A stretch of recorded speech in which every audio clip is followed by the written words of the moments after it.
Behind every locked door is a story waiting to be uncovered. This is Hidden Killers with Tony Brueski, featuring psychotherapist and author Shavaun Scott. More lawsuits being filed against Diddy, this time Adria English, a former porn star who performed under the stage name Amunique, I'm going to guess, I don't know, filed a criminal complaint against Diddy this last week alleging that he sex trafficked her and coerced her into non-consensual sexual activities with his party guests. She was seen at several of the white parties. The complaint now follows a $50 billion, with a B, civil lawsuit English filed against Diddy, where she claims he groomed her into sex trafficking, forced her to engage in those sexual acts under the influence of drugs, and threatened to blacklist her from the music industry if she did not comply.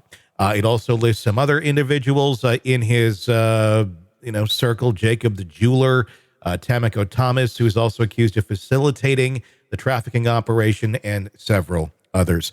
And these allegations go way back. I believe we're talking early 2000s, early 90s in some of this. Not to say it's not true, but what's your take on this one? We're talking a $50 billion lawsuit. That's something I've never seen. And again, none of these allegations are good, but $50 billion? What's going on here? It's a little bit in the bizarre category, and it does raise a red flag about money seeking, doesn't it? Just a little, yeah. Yeah. That was my thought. That's pretty much unheard of. Yeah, how do we balance it? Add her to the list of names, right? Just another person coming out with these horror stories. So. And I guess that's the big question, because there are so many allegations against him, and several of them that before they were made public, and you look at them and you compare them and you go, oh, okay, these are all kind of the same story, and not where they didn't have the ability to look at somebody else's story and go, I'm going to write basically my own version of the same narrative, which we are seeing some of, but I don't know that they're being written by someone else or to follow a narrative. But he clearly does have a bit of a track record. How are they going to decipher in these allegations going forward what is legit, what is not legit? I mean, other when somebody tries to sue you for $50 billion, maybe that is a red flag. But the other ones that are not like that, the ones that are just kind of par for the course for him, how do you decipher this stuff? I mean, he's been settling them his entire life. I don't know that he's going to be doing a whole lot of that going forward, because it would show some guilt.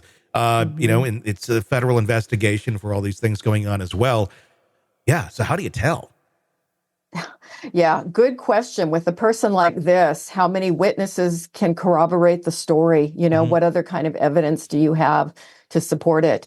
And my guess is that some will have a lot of evidence, and in other cases, maybe not, I mean, at some point, I do wonder, as of right now, he's not been arrested. He's not been charged with anything. The investigation continues on. The grand jury is still convened. At some point, is it just going to just be kind of like Cosby, where not every single one of them is going to go to a trial, or Epstein, where it's just like, add your name to the list, right. And then you end up on some sort of giant graphic that's just like making up the face of the perpetrator that we end up seeing in a documentary at some point. Yeah, that's my guess. I think you're right. It's just one of many charges against him. When you have this sort of thing going on, I mean, how do you work through it? I mean, if you have a client that, and obviously it's very hard to compare anything because it's Diddy, and that's quite a level beyond normalcy for anyone. Yeah.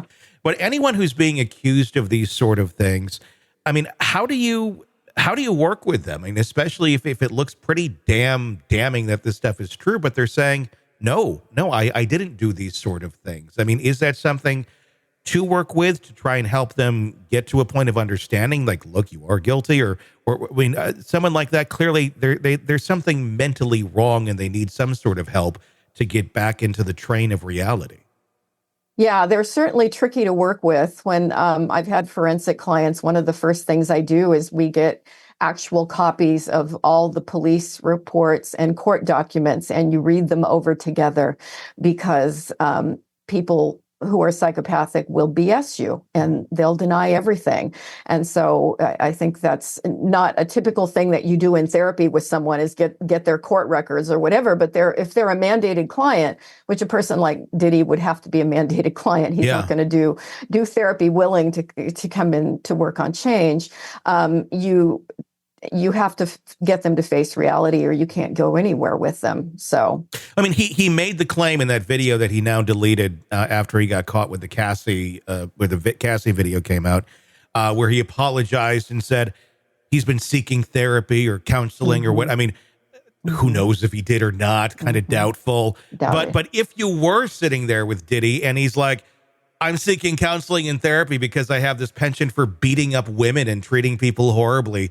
I mean, how do you pull somebody like that back if they just continue to do those sort of things without any consequences and keep living that life, but publicly facing, they're saying, oh, I'm getting help. I mean, is there help? No, I don't buy that he was actually trying to get help. And as I always say, when you get a narcissist in therapy or a narcissistic psychopath with sadistic features, as in this case, they're only there to sell you a bill of goods about how wonderful they are. And they really want the therapist to admire them and to think that, whatever this legal problem they have, it really wasn't that bad. The woman was lying, it's just this crock of BS. Yeah. And so the idea that a person like that is going to willingly come into treatment and just all of a sudden own, 50 years of horrendous behavior, because there aren't consequences. You might have a little bit of an inroad after they're incarcerated, after they've been convicted and locked up. And then maybe you can start getting some honesty out of them. And that happens sometimes in prison. But until there are big consequences, I don't see a lot of personal growth going on. Yeah, I mean, could it almost be a detriment to someone like that, therapy, if it just becomes an outlet for their narcissism?